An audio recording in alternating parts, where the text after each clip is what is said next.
उत्तर प्रदेश में बीते कुछ समय से धार्मिक नारों, प्रतीकों और पोस्टरों को लेकर विवाद लगातार सामने आ रहे हैं। कभी किसी धार्मिक आयोजन में लगे बैनर को लेकर तनाव पैदा होता है, तो कभी जुलूस या नारेबाजी के बहाने माहौल बिगाड़ने की कोशिश दिखाई देती है। वाराणसी और सीतापुर में बिना अनुमति निकाले गए जुलूसों पर पुलिस ने केस दर्ज किया था, जिसके बाद स्थिति संवेदनशील हो गई। वहीं बरेली में तो यह विवाद और भी बड़ा रूप ले बैठा, जहां मौलाना तौकीर रजा समेत कई लोगों की गिरफ्तारी करनी पड़ी।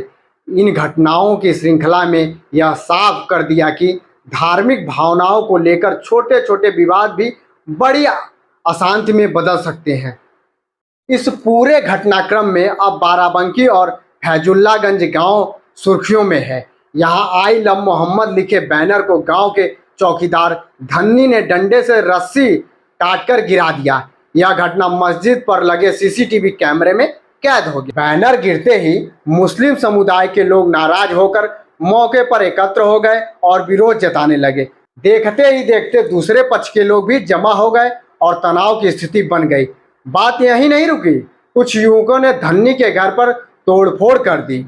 पुलिस को तुरंत सक्रिय होना पड़ा और भारी फोर्स मौके पर भेजी गई। अपर पुलिस अधीक्षक और क्षेत्रीय अधिकारी ने हालात संभालने की कोशिश की, जबकि देर रात पुलिस अधीक्षक अर्पित विजयवर्गीय खुद गांव पहुंचे और स्थिति का जायजा लिया। गांव को छावनी में तब्दील कर दिया गया और पीएससी की तैनाती कर दी गई है।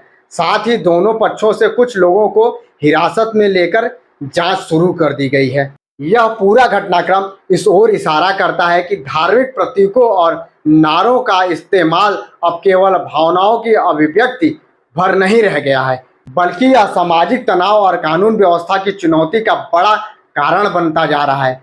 सवाल यह है कि क्या प्रशासनिक सतर्कता और सख्ती के बावजूद ऐसी विवादों पर लगाम लग पाएगी?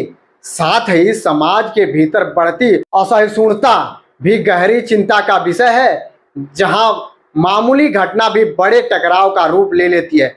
यह स्थिति इस बात की मांग करती है कि धार्मिक विश्वासों के सम्मान के साथ साथ आपसी संवाद और संयम की परंपरा को भी मजबूत किया जाए, वरना इस तरह की घटनाएं बार बार शांति और सौहार्द को चुनौती देती रहेंगी।